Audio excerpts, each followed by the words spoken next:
everyone, welcome to another edition of Loremaker's Guide to the Galaxy. I am the archivist Sherry Heiberg, a proud member of the lore team. For those who have not seen this show before, Loremaker's Guide to the Galaxy it's a journey that the lore creators take you on, going through each of the systems that we have lovingly and carefully created for this wonderful game, Star Citizen.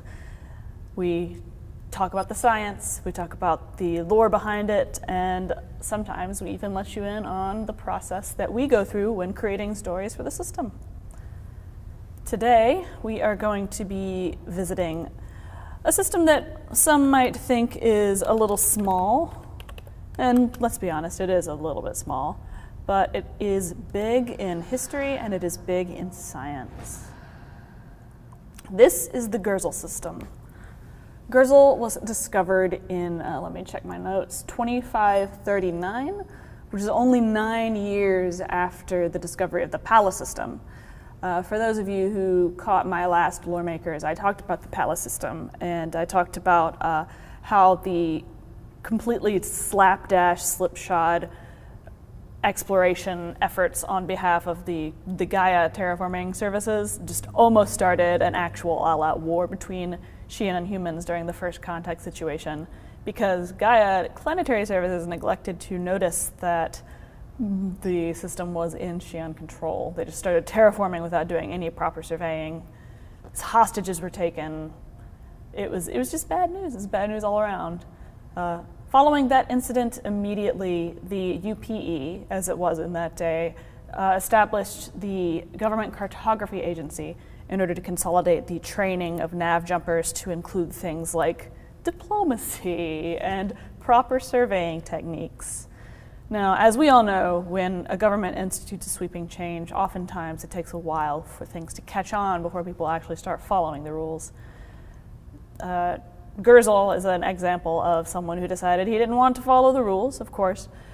It's a nav jumper who recently lost a leg in a ship explosion, which I think is pretty cool. His name is Gurzil.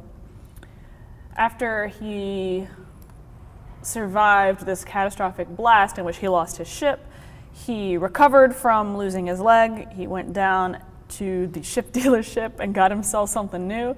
He decided that he was going to spend the rest of his life looking for jump points.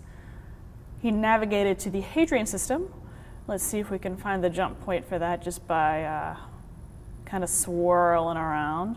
We see the Horus system right there. There it is, the Gurzil Hadrian jump point. Well, let me just take you through here.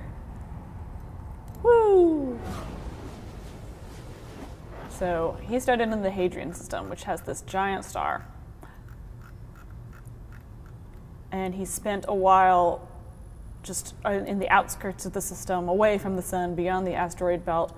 It took him about 3 weeks to do this, which is a remarkably short period of time if you're looking for a jump point, because they're so difficult to find, so small, so quiet on your radar. And instead of waiting for approval for anyone, he decided he would jump through. In this case, he did not kick off a hideous interspecies conflict.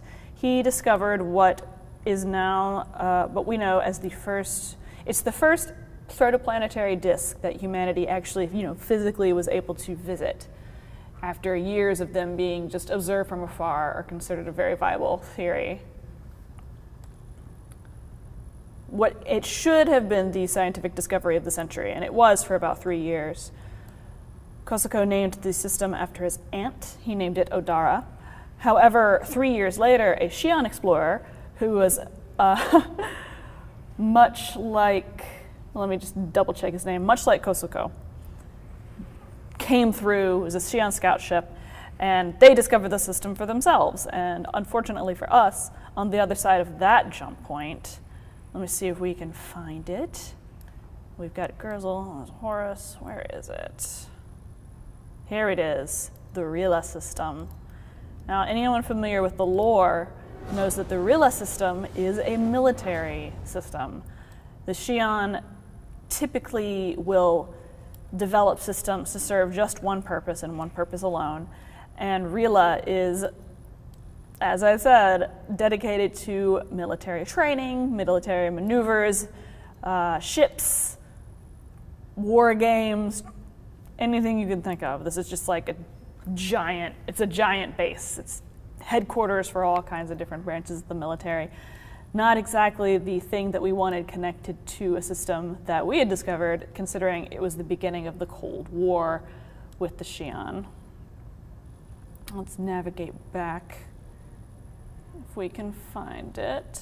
Sorry about making the camera go too crazy. I don't want to give anybody motion sickness. Zoom out, we can find it. There it is, really Gurzil. So, not quite as close to the sun as the one in the Gurzil system itself. So, in accordance with the tradition at the time, it was declared a peri-line system. Gurzil was named Gurzil after, let me just double check, the Berber deity of war, because all the peri-line systems were named after gods of war, Pallas, etc. And sadly, Odara, the name Odara was never restored even after the dissolution of the peri-line. It's still known as Gurzil today. It became one of the areas of the Cold War where a couple of skirmishes happened, dozens died, like sneak attacks occurred, ships would get caught in the dust and gas in the system. It would mess with their nav equipment and they would crash or run into each other, even in the vastness of space, which is a rare event, but if you can't see where you're going, you're going to run into something a lot of the time. So as I said, dozens died. Some of the attacks were blamed on Tavaran refugees who were known to be camping in the area. Some of the attacks were blamed on secret Xi'an military assassins, which could have happened, and some of the attacks were blamed on secret cabals within the UPE, which eventually evolved to the UEE over the course of the next 200 years.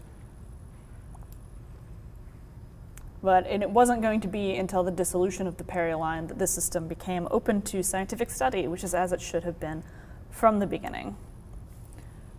Now, to move on from this dark subject, I'd like to talk about the formation of protoplanetary disks, which I find to be one of the most interesting things possibly ever, because protoplanetary disks form, well, actually we're going to back up. We're going to back all the way up to how a star is made, because in order to understand how a protoplanetary disk forms, we have to understand how a star is formed.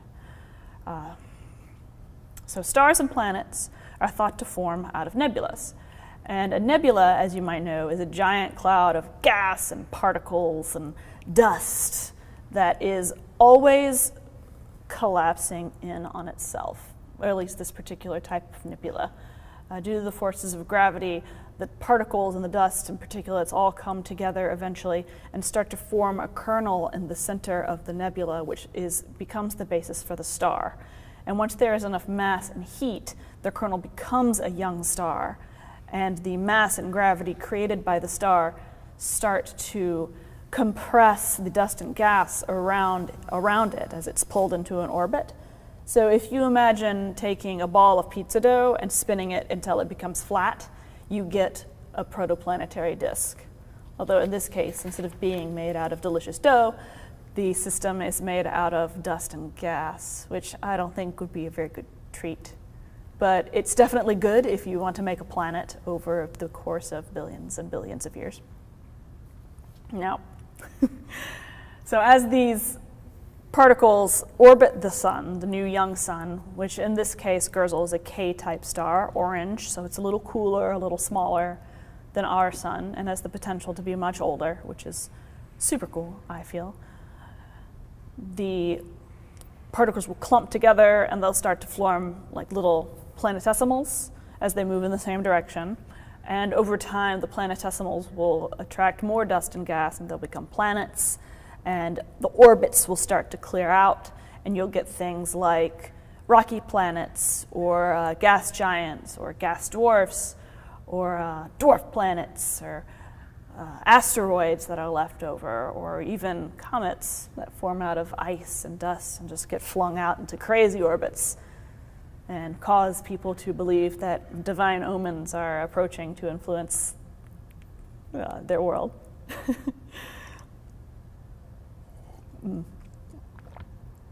It's thought that rocky planets form closer to the sun because the idea is that the sun in the system will suck up all the gas that one might need to form the atmosphere of a gas giant. And it's thought that gas giants form in the outer reaches of the system where there's more gas for them to suck up into their atmosphere.